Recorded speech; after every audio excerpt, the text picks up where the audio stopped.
Meditação diária, 29 de janeiro. Primeiro passo. Um passo de ação. Compreendemos que, em longo prazo, não temos nenhum controle real sobre as drogas. Texto básico, página 22. A princípio, muitos de nós pensamos que o primeiro passo não requeria nenhuma ação. Bastava nos render e ir para o segundo passo. Mas o passo 1 requer ação, sim. A ação que tomamos no primeiro passo fica evidente na maneira como vivemos, desde nosso primeiro dia limpos. Se acreditarmos sinceramente que somos impotentes perante nossa adicção, não escolheremos ficar perto das drogas. Continuar a viver ou nos associar a adictos na ativa pode indicar uma restrição ao nosso programa. A crença absoluta de que o primeiro passo se aplica a nós certamente nos motivará a limpar nossa casa de todas as drogas e objetos relacionados ao seu uso. Com o passar do tempo, não somente continuaremos com as ações básicas, mas acrescentaremos novas iniciativas ao nosso repertório do primeiro passo. Aprenderemos a identificar nossos sentimentos em vez de tentar controlá-los. Deixaremos de tentar ser nossos próprios e únicos guias em nossa jornada de recuperação, abrindo mão do autoapadrinhamento. Começaremos a procurar cada vez mais satisfação espiritual através de um poder maior do que nós, em vez de tentar preencher aquele vazio com qualquer coisa. Rendição é apenas o começo. Once rendidos, precisamos aprender a viver na paz que encontramos. Só por hoje, vou realizar todas as ações necessárias à prática do primeiro passo. Acredito sinceramente que ele se aplica a mim.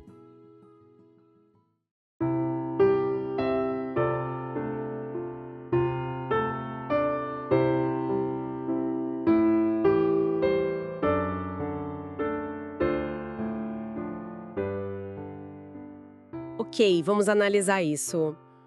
A leitura de hoje, ela bate forte numa ideia que parece um paradoxo, né? Totalmente. O primeiro passo, o da rendição, ser um passo de ação.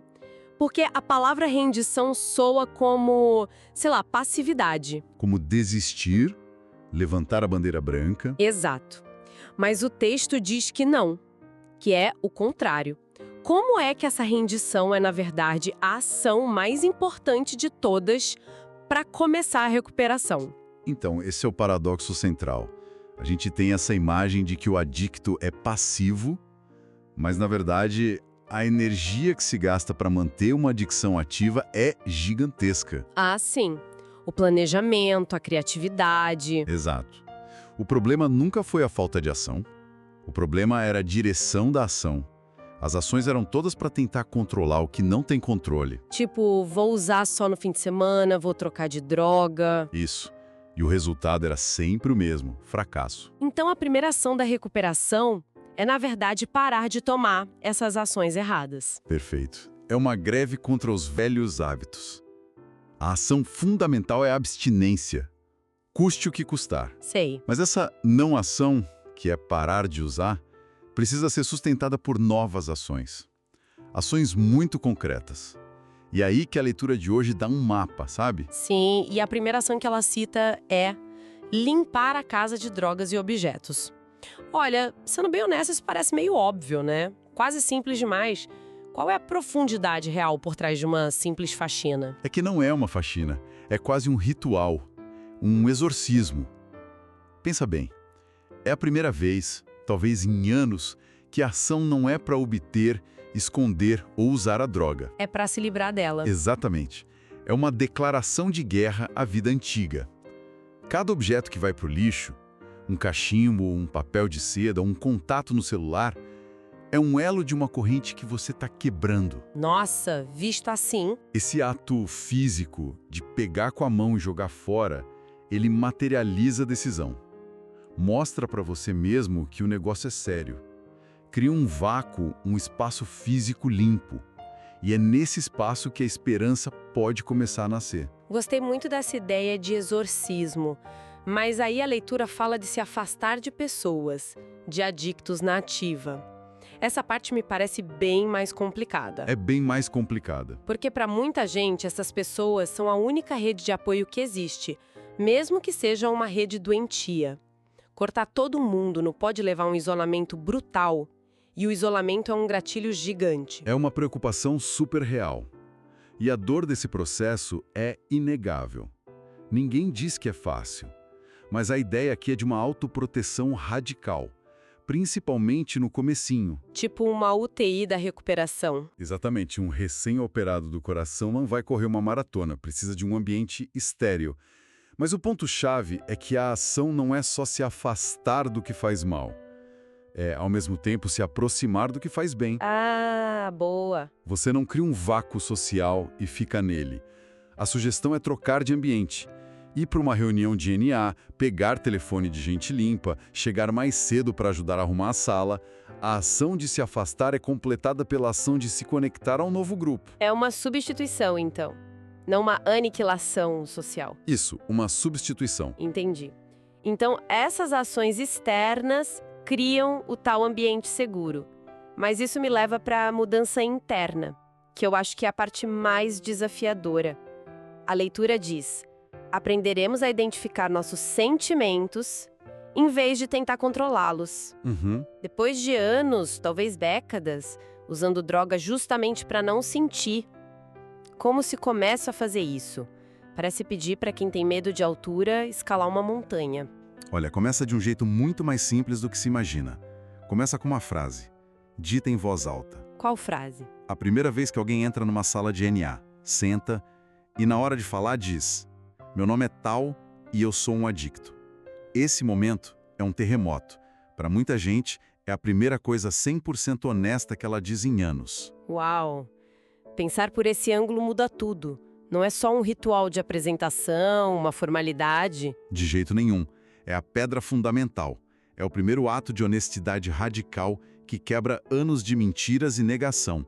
É identificar a realidade e parar de brigar com ela. E a partir daí? A partir daí, o processo se expande. A próxima ação é: quando alguém pergunta como você tá, você responde a verdade.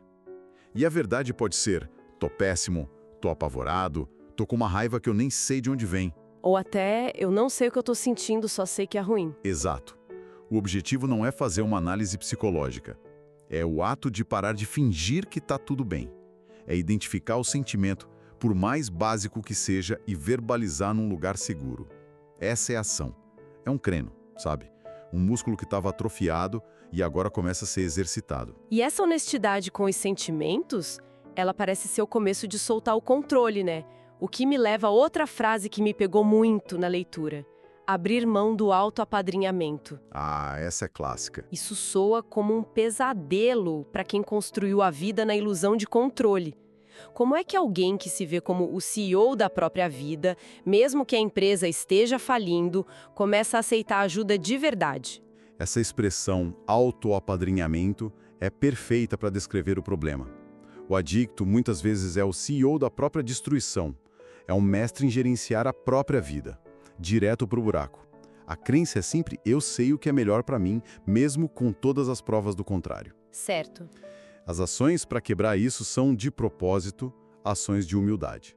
Elas são pequenas, quase banais, e é por isso que são tão poderosas. Que tipo de ações, por exemplo? Arrumar as cadeiras antes da reunião, fazer o café, limpar o cinzeiro, pegar uma lista de telefones e, essa é a parte mais difícil, de fato, ligar para alguém. Mesmo sem ter uma crise e um motivo importante? Principalmente sem ter um motivo.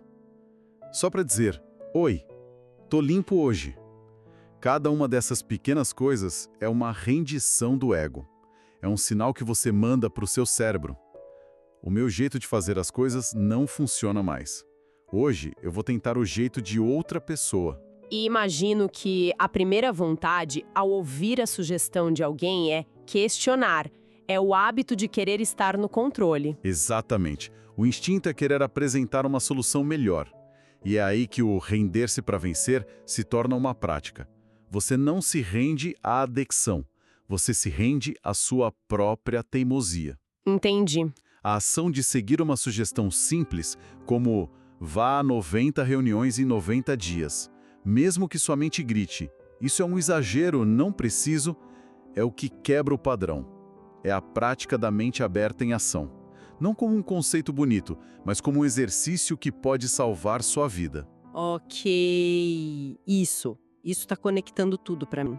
A leitura termina falando em buscar satisfação espiritual. Para quem está chegando agora, talvez sendo ateu, agnóstico ou só com raiva do mundo, a palavra espiritual pode ser uma barreira. Uma grande barreira. Como essas ações tão terrenas, tão simples, limpar a casa, fazer café, dar um telefonema, se conectam com algo tão abstrato como espiritualidade. Essa, para mim, é a maior genialidade do programa. Ele não pede para você ter fé em nada no começo. Na verdade, ele meio que engana o cérebro para que ele desenvolva esperança. Como assim? A transformação espiritual não é um pré-requisito para a ação, é um efeito colateral da ação. A espiritualidade, no contexto de NA, não é sobre acreditar, é sobre fazer. Então, a ação gera a experiência espiritual e não o contrário? Perfeitamente. Se a gente olhar os princípios espirituais do primeiro passo, eles descrevem o que acontece quando você age. A honestidade não é uma virtude que você decide ter. É o que acontece quando você se apresenta como um adicto. Faz sentido. A mente aberta não é um estado de iluminação. É a sua disposição de ir para uma reunião, mesmo achando que é besteira. A boa vontade é o ato de pegar o telefone e ligar. E a humildade não é se sentir um lixo. É a sensação que você tem ao limpar o chão da sala, aceitando que você é só mais um ali. Nem melhor nem pior. Exatamente. A ação vem sempre primeiro. A mudança de perspectiva, a paz, a tal satisfação espiritual vem depois, como consequência direta desses pequenos atos de rendição. Essa conversa toda me mostra que a rendição na recuperação é a ação mais poderosa que existe. Não é desistir, é agir de um jeito radicalmente novo. Se o primeiro passo é sobre trocar as velhas ações autodestrutivas por novas ações que constroem a vida, qual seria a menor, a mais simples ação que se pode tomar hoje para quebrar um padrão antigo e abrir uma fresta para essa nova maneira de viver? Queridos ouvintes, ficamos por aqui. Lembre-se, mais será revelado. Tamo junto. Só por hoje. Funciona.